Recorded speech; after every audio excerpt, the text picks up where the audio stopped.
السلام علیکم ورحمت الله وبرکاته. ویډیو ماړه یو 2 منټه واوره، ان شاء الله ډیره پیداناک به وي او که خوخه مو شو د نور ملګرو سره هم د ثواب د پاره بیا شریک او شیر کړه.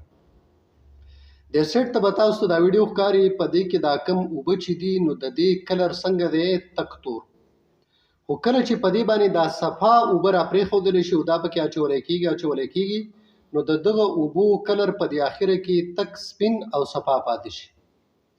اوس راشي او یو 2 حدیث واوري د نبی کریم صلی الله علیه وسلم. یو دا چې نبی کریم صلی الله علیه وسلم فرمایي کله چې یو مؤمن ګناو کوي نو داغه په زړه کې یو تور داغ ولګي، بیا چې څومره دی دا ګناونه کوي نو هغه تور داغونه زیاتیږي دا زړه تک تور شي. یو صحابي عرض وکړو وما جلاؤها یا رسول الله صلی الله علیه وسلم، اے د الله محبوب د دې علاج څه شه دی، دا تورواله به ختميږي څنګه؟ نو نبی علیہ الصلوۃ والسلام تو فرمایل کثرت ذکر الموت و تلاوت القرآن، مرګ ډیر یادول او د قرآن تلاوت، په دې دوه سره دغه تورواله چې دی نو دا ختميږي. نو څنګه چې دا ګلاس تور اول په دې کې دا وبو بیا چې په سپین اور واچول شي نو هغه تورواله ختم شو، د قرنګ زړه چې دی دا صفاکیږي په ډیر مرګ یادولو سره او په تلاوت د قرآن کولو سره.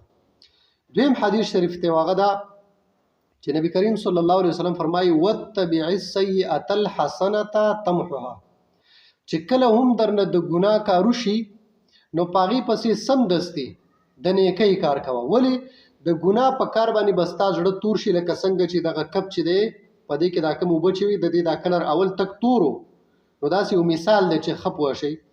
نو دغه کپ کې چې څنګه دا وبوي دا توري وي، څنګه چې په لپاسه په دې باندې دا سپین وبور واچول شوي دا غیر رنګ بالکل سپین صفا پاتې شو.